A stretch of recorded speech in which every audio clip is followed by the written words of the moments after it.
Le sang innocent versé est comme une semence maudite. Il finit toujours par pousser et étouffer ceux qui l'ont arrosé.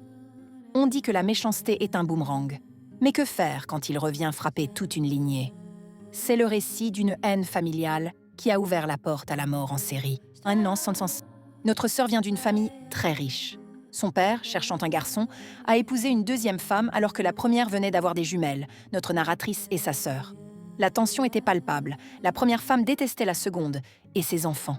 À la mort du père, la mère de notre narratrice a pris le contrôle total. Elle a maltraité la seconde femme jusqu'à ce qu'elle tombe malade et soit emmenée par sa famille, laissant ses enfants derrière elle. C'est là que l'enfer a commencé pour la belle-fille, la demi-sœur aînée. La mère de notre narratrice l'a transformée en esclave. Pas d'école, pas de pitié, que des insultes et des coups, soutenus par les autres sœurs. Seule notre narratrice avait pitié d'elle en secret. La demi-sœur a fui, a souffert dehors, est tombée enceinte d'un homme qui l'a rejetée et est revenue à la maison par désespoir. Enceinte, elle a été logée dans un débarras insalubre, nourrie de restes tous les 3 jours et forcée de travailler jusqu'à l'épuisement. Elle a accouché dans la douleur, mais a survécu. Cependant, le jour de Noël, elle a poussé 3 cris déchirants et est morte subitement. Elle a laissé un petit garçon orphelin. La justice divine, ou la malédiction, n'a pas tardé. 10 mois plus tard, la mère cruelle a ressenti une douleur à la poitrine, a crié 3 fois et est morte exactement de la même manière que sa victime.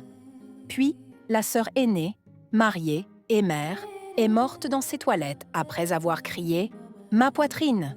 3 fois. Ensuite, la deuxième sœur, enceinte, est morte aussi en criant 3 fois. C'est une hécatombe. Toutes celles qui ont participé à la maltraitance meurent l'une après l'autre avec les mêmes symptômes. Aujourd'hui, il ne reste que notre narratrice et sa jumelle. Mais la jumelle commence à se plaindre de douleurs à la poitrine. Notre narratrice, qui était la seule gentille avec la défunte, est terrifiée. Elle supplie l'esprit de sa demi-sœur d'épargner sa jumelle, jurant de s'occuper de son fils orphelin. Elle cherche désespérément une solution spirituelle pour arrêter cette série de morts avant qu'il ne soit trop tard. Mes chers abonnés, on ne se moque pas des larmes de l'orphelin. Cette famille paie le prix fort de sa cruauté.